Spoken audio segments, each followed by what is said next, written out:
This is my post-match reaction video to the Tottenham Hotspur 1, Newcastle 2 Premier League defeat at the Tottenham Hotspur Stadium. A result that felt inevitable, probably inevitable knowing Tottenham's injury list. Then extra inevitable when you knew that Tottenham Hotspur then had an an illness outbreak in the squad this week. Trebly inevitable when you saw that Brandon Austin had to make his debut in goal for Tottenham Hotspur. I'll talk more about his performance. He got man of the match from Ali McCoist on TNT Sports. Really good for him. But then, when Tottenham Hotspur get an early goal and they get the crowd behind them, all you expect is some competency from the officials. And I'm sorry, but the equaliser that was given in just the 5th minute for Newcastle was some of the most shocking refereeing I've seen. And considering Spurs only lost by 1 goal, you cannot help but say that that refereeing has cost Tottenham a result today. Absolutely disgraceful. Tottenham's player, Lucas Bergvall, got to the ball first. He's trying to play the ball to his right back so that we can get in on a transition. And the ball hits the Newcastle player's hand and goes directly to their striker, who just plays one pass. And then Anthony Gordon scores. And from Spurs being on a transition, being 1-0 up, suddenly it's equalised. And that's what VAR is for me. It's for the shockers. It's for the goals that wouldn't exist if it wasn't for foul play. And that is foul play. Because even though it wasn't a handball on purpose, and even though the hand is by his arms, right, that stops it. And you know that it's definitely a foul and it's definitely wrong because later in the game, the exact same thing happened in the halfway line with Dan Burn. He handballs it. The ref gives a handball.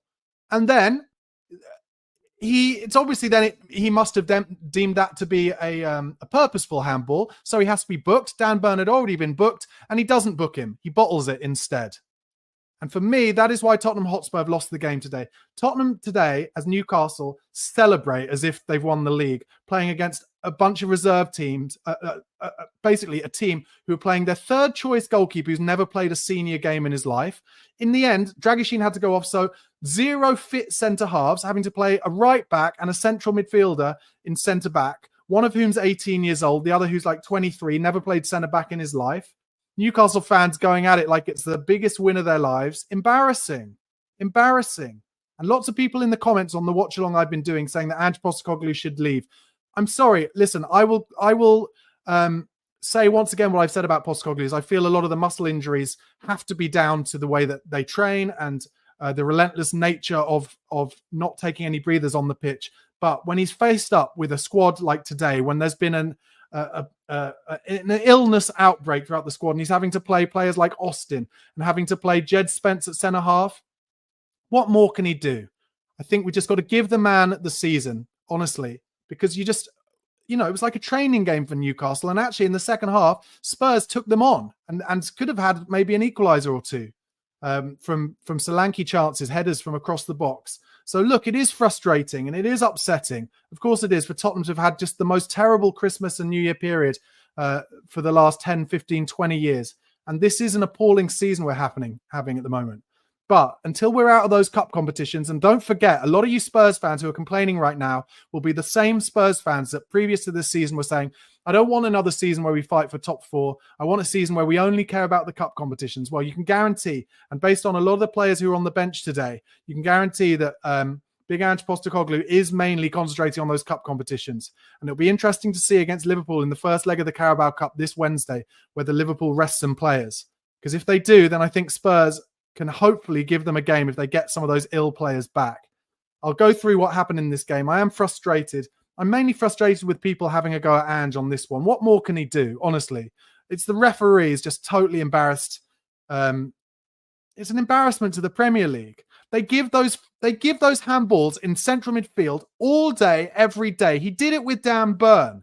So to not give the handball when Spurs are 1-0 up and it's outside our box, stopping our own transition and going straight to Newcastle and score a goal, for him to not give the handball on the pitch, disgusting. For VAR not to overturn it is a shocker, absolutely disgraceful. And I'm like Ange, I don't like to complain about referees too much, but for me, that is an absolute piss take, honestly. An absolute piss take. And there's only 1 goal in it. We didn't concede a goal in the whole second half with Spence playing centre-back with Archie Gray.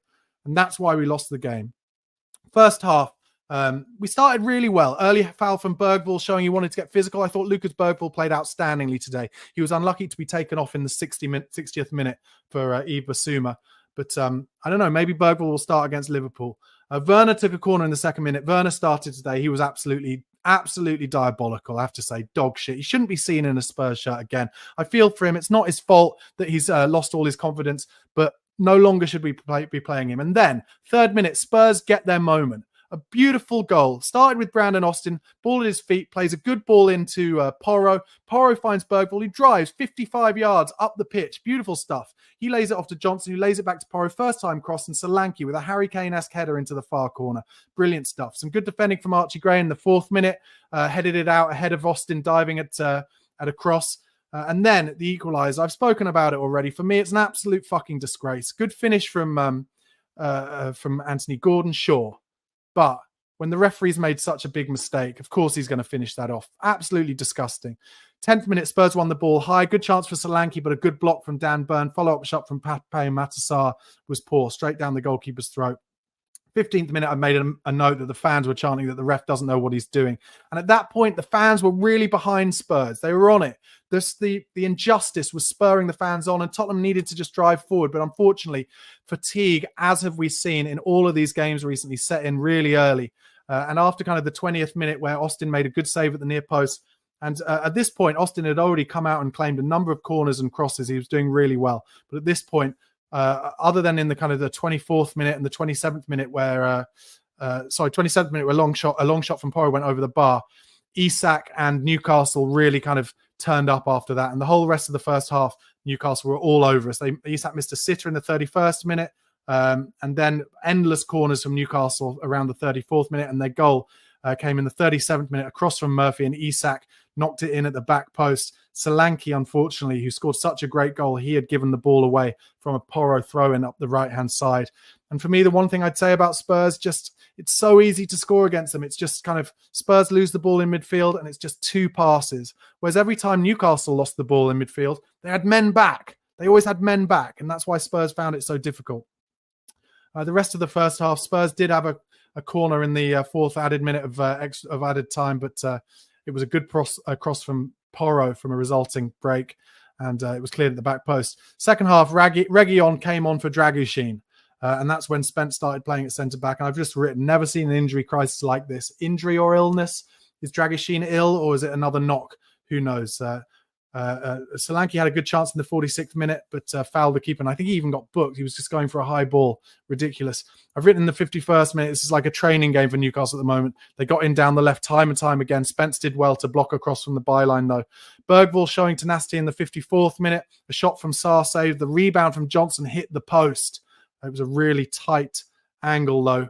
He did well to get it on the post, to be honest. And in the 56th minute, Spurs had a few corners in a row, but then there was a counter from Newcastle. A shot from Anthony Gordon, well blocked by Gray, with a rebound from Gordon, then whacked over the bar.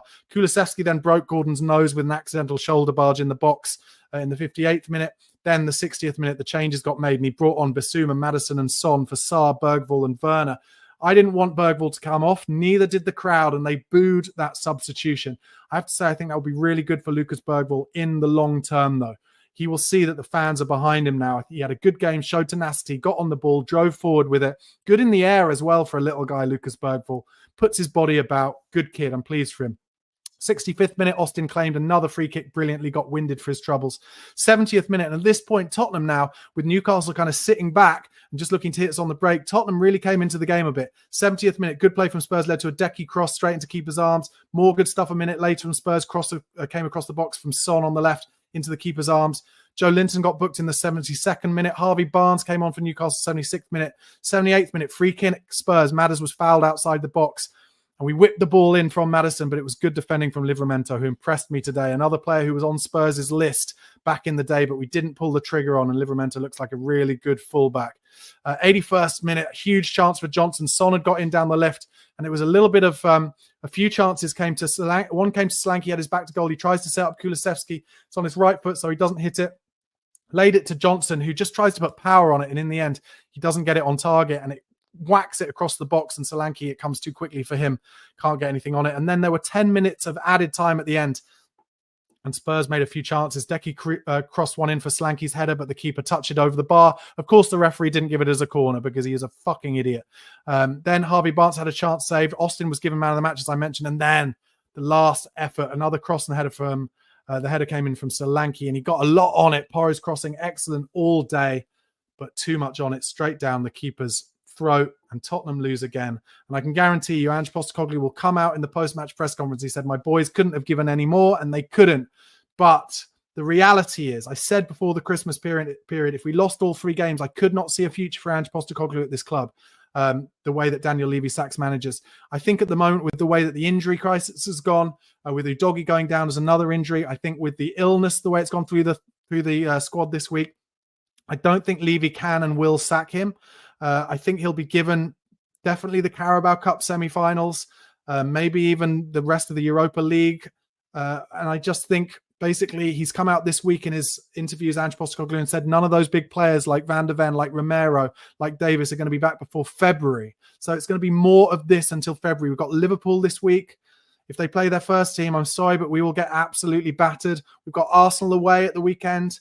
We will get absolutely battered. There's more of this to come. But for me, I don't see how he can make a change. Would you change it? Let me know in the comments. Would you bring Ryan Mason in as an interim? He's not going to get a manager in from elsewhere. And as far as I'm concerned, the way that it's gone for Amorim at Manchester United shows that to try and get a manager in from elsewhere, I think would be completely pointless anyway. But that does not take away from the fact that this is another devastatingly disappointing and inevitable result. Newcastle kind of knew all they had to do was put in 100%, put in the effort, and they would find a way to score goals because Tottenham are so easy to score against. And that's the only thing I can think is, if he did bring in another manager, would it be harder for teams to score against us? Possibly.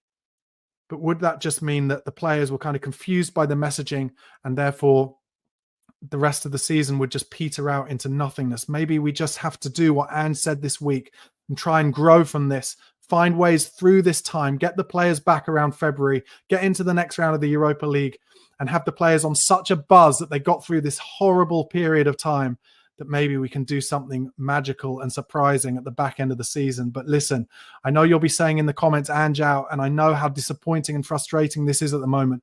But for me, there's no other option. I just don't see Ryan Mason or another interim manager like Stellini was as an option. And I think it will just get worse before it gets better.